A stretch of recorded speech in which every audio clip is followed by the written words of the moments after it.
had the honor of having Neal Adams on Creative Continuity, which again is our flagship, or used to be our flagship show for Bestow TV. And my host for the 1 year was Harold Gant, and hopefully Harold, if you're in the chat, say hi, Harold. But Harold had come to my rescue and did a lot of interviews, and he had come 1 year. Neal was in Philadelphia Comic-Con, and Neal was on my get list. You know, that was somebody that was on my get list that I wanted, and he was very crotchety. We approached him, I think, on a Saturday, and it's like, you know, oh, you don't come here. You've got to come here early in the morning. You know, you can't. You know, I've got commissions to do. You know, no. Not no. He'd do it, but not the way that we were approaching it. Usually people wanted us to approach at their table and do it at any time. He had rules, and it's fine. We respect that. It's fine. It's fine. But I never was able to get to Neal during Harold's tenure with the show. So the next year, Mr. Lobo asked if he would, if he would come do some interviews for Creative Continuity for our season, what would have been season 4, I guess season 5. There is a lost season, so it's called. I think it's just called the lost season.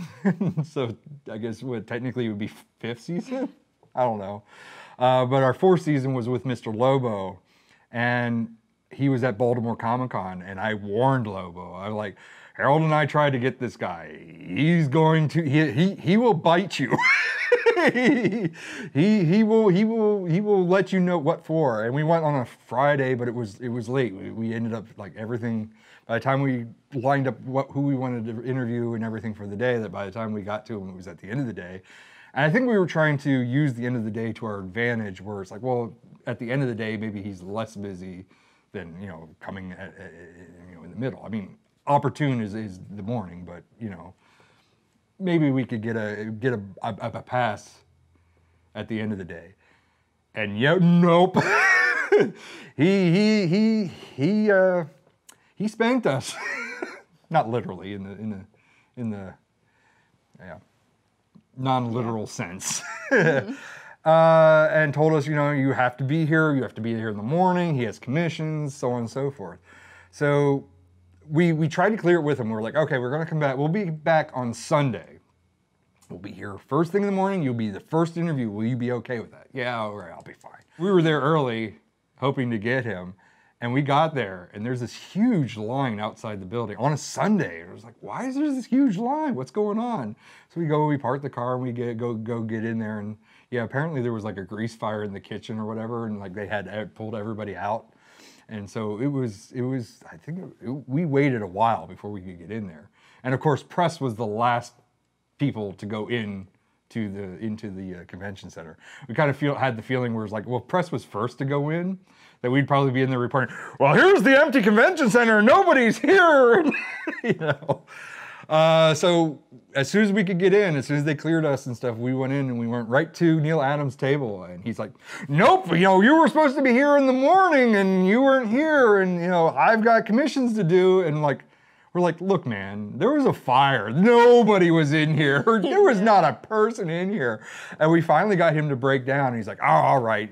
I think the deal was that we had to allow him to do commissions on camera, so he was allowed to draw while we were doing the interview.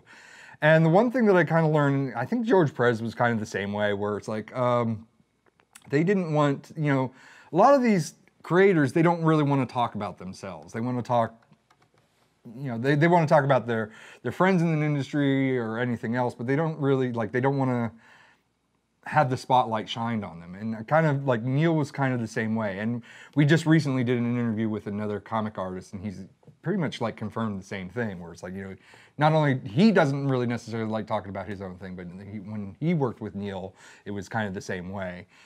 And it was tough. It was tough. Like, Lobo tried hard. Like, Lobo was trying to paint a word picture and try to build him up and everything, and Neal did not want to have any of it. Yeah.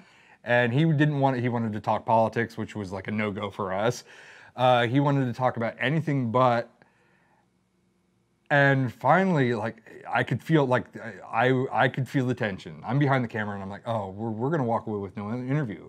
And Lobo confirmed afterwards. He's like, he felt the same way. He's like, oh, I have a feeling that we're gonna be gone. You know, we're gonna have to leave and we'll not have anything from Neal. Neal will be like, okay, it's time to go.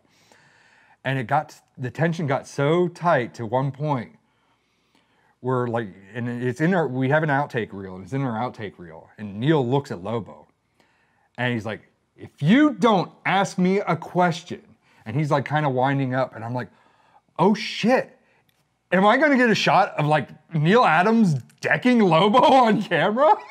I'm like, is this gonna happen? I'm like, oh my God.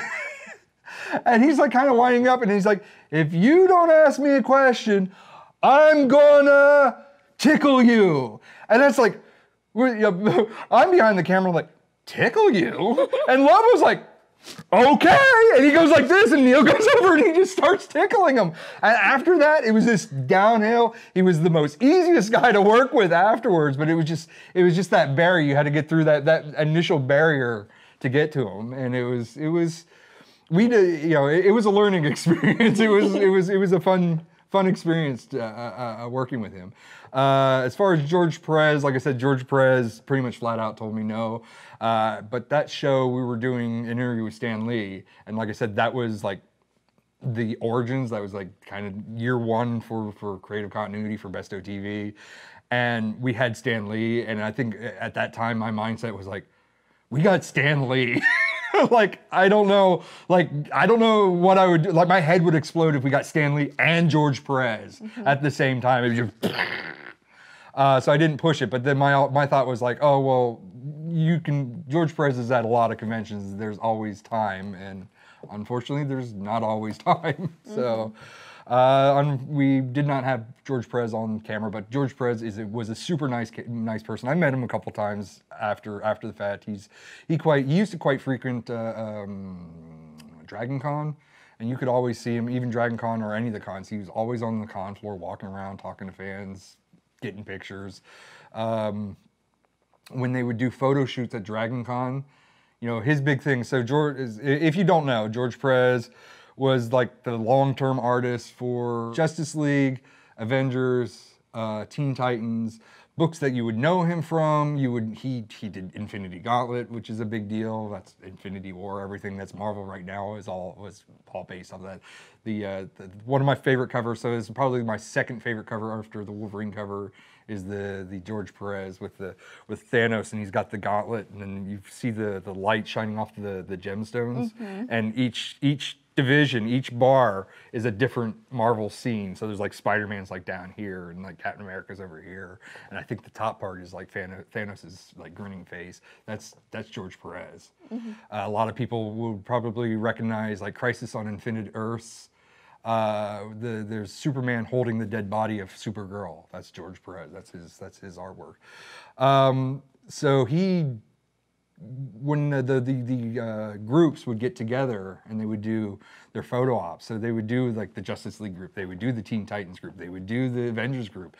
George Perez would show up and he'd pose with them all. He'd do photo shoots with all these people, you know. He really cared for the fans, you know.